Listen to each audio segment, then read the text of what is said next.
اگر ایک اہل حدیث کھڑا ہوا تو لوگوں نے اس کو قتل کروا کے پھینکوا دیا ملا عبد النبی رحمت اللہ علیہ کو. اکبر کا کچھ نہیں بگڑا. لیکن شیخ احمد سرہندی کا نام سنا ہوگا, شیخ احمد سرہندی رحمت اللہ علیہ, ان کا نام سنا ہوگا آپ لوگوں نے, جن کی وفات تقریباً 1030 میں ہوئی ہے. اتنے بڑے ہندوستان میں اور متحدہ ہند میں مہابھارت میں ایک ہی آدمی کیوں کھڑا ہوا؟ یہ سوچو ذرا سا. مسجدیں تھی, مدرسے تھے, علماء تھے, مفتی تھے, شیخ الاسلام تھے, دینی تعلیمیں ہوتی تھی, لیکن اکبر کے دین کے مقابلے میں کوئی کیوں نہیں کھڑا ہوا؟ کیوں نہیں کھڑا ہوا؟ اب جواب سنیں. جواب نہیں کھڑا ہوا کیوں؟ کسی کے پاس ہتھیار تھا نہیں. ہتھیار کیا ہے؟ کتاب اللہ سنت رسول. لم یکن الذین کفروا من اہل الکتاب والمشرکین منفکین حتی تأتیہم البینہ رسول من اللہ یتلو صحفا مطہرہ. بس آخری نبی آئے, هو الذی ارسل رسولہ بالہدی ودین الحق لیظہرہ علی الدین کلہ. نبی اور پاورفل ایٹم بم ایسا میزائل لے کر کے آئے جو بڑا پاورفل, ایک کتاب اللہ اور دوسرا سنت رسول اللہ. سب کے پاس قدوری تھی, ہدایہ تھا, شرع وقایہ تھی, سب کے پاس فقہ کی بہت ساری کتابیں تھیں, لیکن پاورفل ایٹم بم نہیں تھے جو کتاب اللہ سنت رسول کی شکل میں. ہوا یہ کہ ایک عالم کشمیر میں پیدا ہوئے اہل حدیث, دوسرے سیالکوٹ میں پیدا ہوئے, تیسرے اکبر آباد آگرہ میں پیدا ہوئے. یہ تقریباً 3-4 علماء اللہ نے ان کو ہدایت دی, ایک ساتھ حدیث پڑھی. اور 3 بڑے بڑے عالم اکبر ہی کے دور میں حدیث کا علم حاصل کیا, تفسیر پڑھی, اہل الحدیث تھے, حدیث کے استاد تھے. انہوں نے حدیث کا درس دینا شروع کیا. اب کتاب سنت کی تعلیم شروع کی. سید شیخ احمد سرہندی رحمت اللہ علیہ ان 3 علماء اہل حدیث کے شاگرد تھے.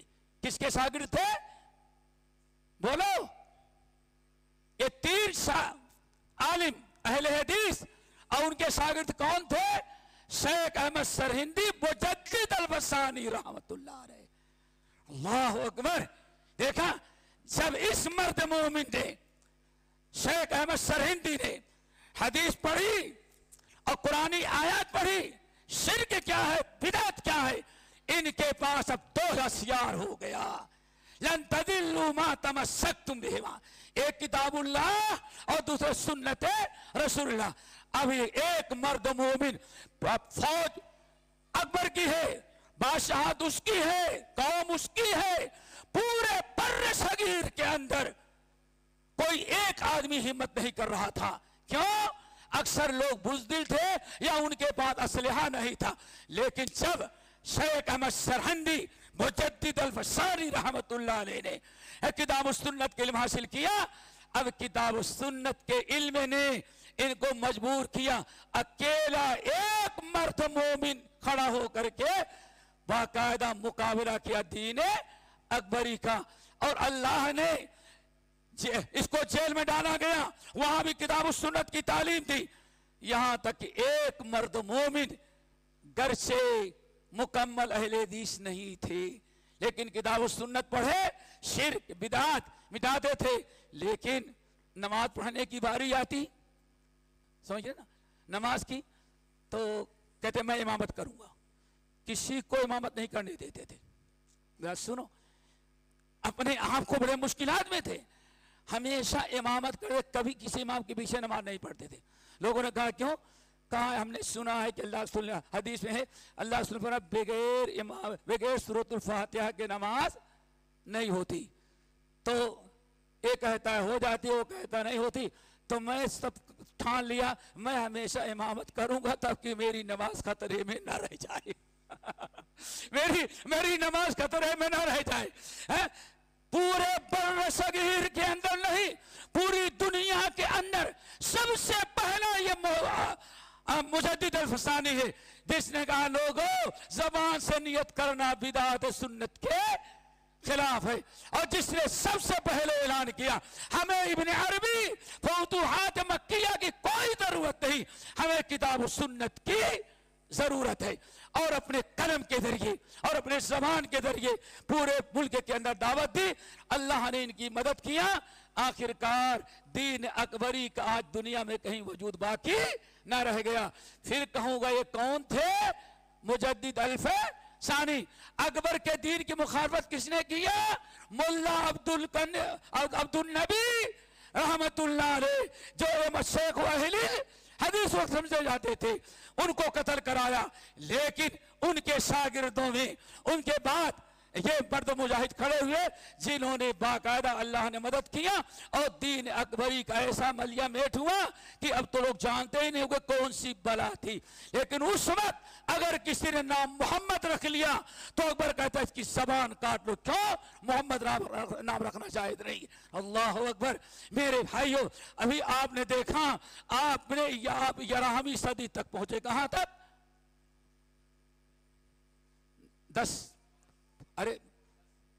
1033 ہو گئے نا بھائی؟ ہاں تو 11ویں شروع ہو گئی نا، 11ویں شروع ہو گئی نا۔ فکر اب آئیں، اب آپ بتائیں، ہم نے نبی صلی اللہ علیہ وسلم کے زمانے سے 10 سال تک کی تو لسٹ پیش کر دی، کیا خیال ہے آگے پیش کریں کہ اگلے سفر میں؟ آج بیان کر دیں کہ اگلے سفر میں؟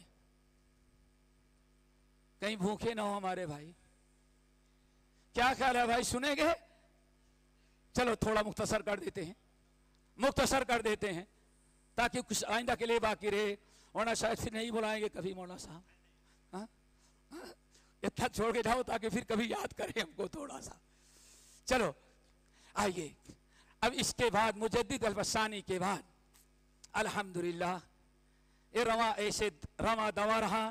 بتانا میں چاہتا ہوں یہ دنیا کبھی ایک دن بھی اہل حدیث دعوت سے خالی نہیں ہوئی، نہ خالی ہوئی اور قیامت تک نہ خالی ہوگی۔ کوئی کہے گا انگریز کے ہیں، کوئی کہے گا یہودیوں کے ہیں۔ ہمارے بارے میں کہتا ہے مولانا ظفر کو اسرائیل سے تنخواہ آتی ہے،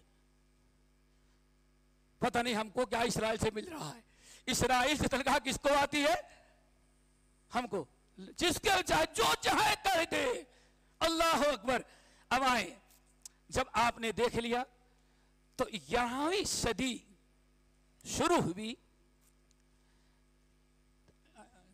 اس موقع پر اللہ نے بہت بڑا کرم کیا، بہت بڑا احسان کیا۔ 11ویں صدی پوری ہو رہی تھی اور 12ویں کی ابتدا ہو رہی تھی، تو اللہ رب العالمین نے ہندوستان میں 4 علماء تھے جن کے دلوں میں اللہ نے حج کا شوق پیدا کیا۔ کیا پیدا ہوا؟ حج کا۔ چاروں کا نام سنیں۔ نمبر 1 علامہ محمد فاخر زائر الہ آبادی یو پی کے۔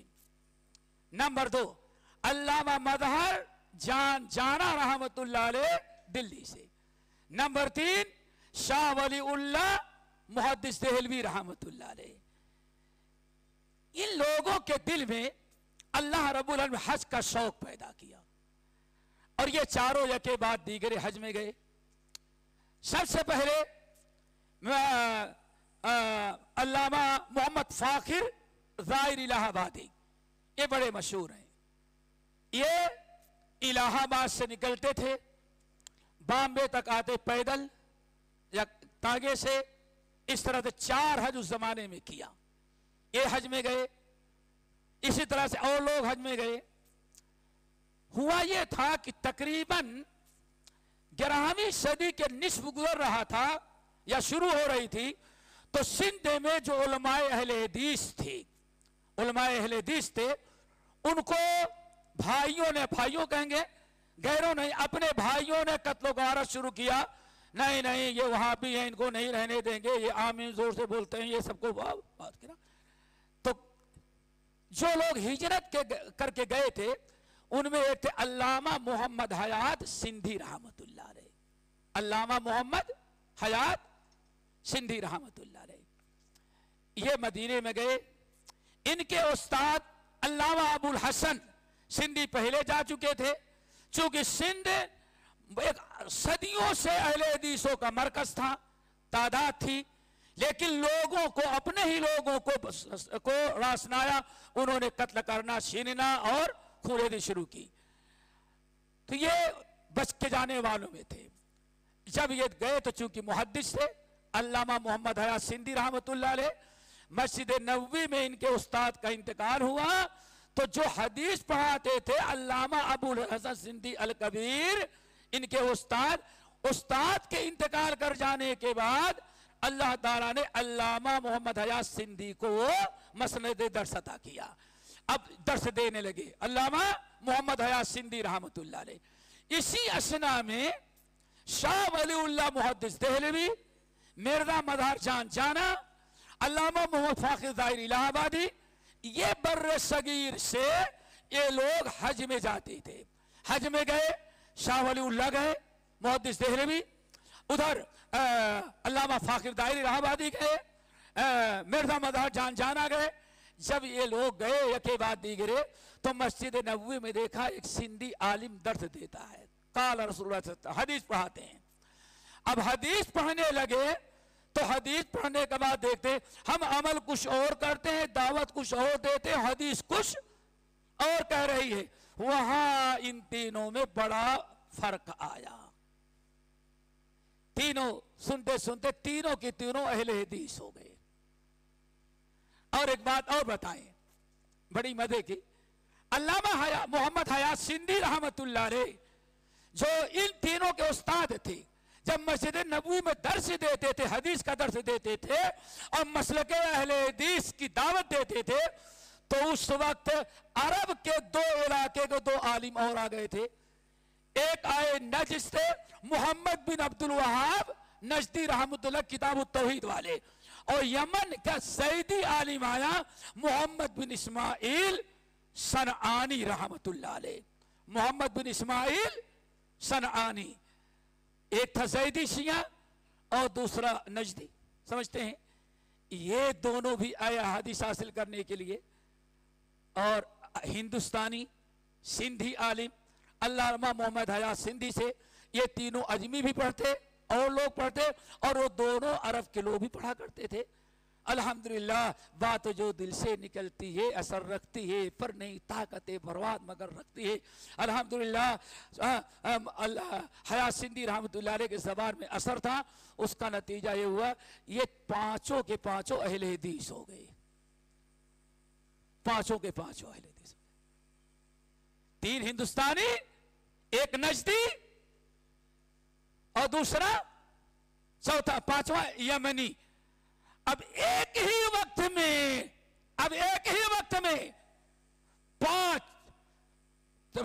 3 ملکوں میں ایک ساتھ کتاب و سنت اور مسلک سلف اور مسلک اہل حدیث کی دعوت شروع ہو گئی. یہیں سے میں کہتا ہوں کہ بھائی وہابی ہم کو نہ کہو، جس کو وہابی کہتے وہ بھی ہندوستانی عالم کا شاگرد تھا. یہ فخر ہے ہمیں ہندوستان پر. شیخ الاسلام محمد عبد الوہاب نجدی، ان کا بھی استاد حدیث استاد عقیدہ کون تھا؟ علامہ حیات سندھی رحمت اللہ علیہ تھے. ایک ہی وقت میں 3 ملکوں میں کتاب و سنت کے 5 ائمہ شروع ہو گئے. 3 ہندوستان میں، ایک نجد میں اور ایک یمن میں. ایک ساتھ دعوت شروع ہوئی. اللہ ان بزرگوں کی قبروں کو نوروں کو سے بھر دے.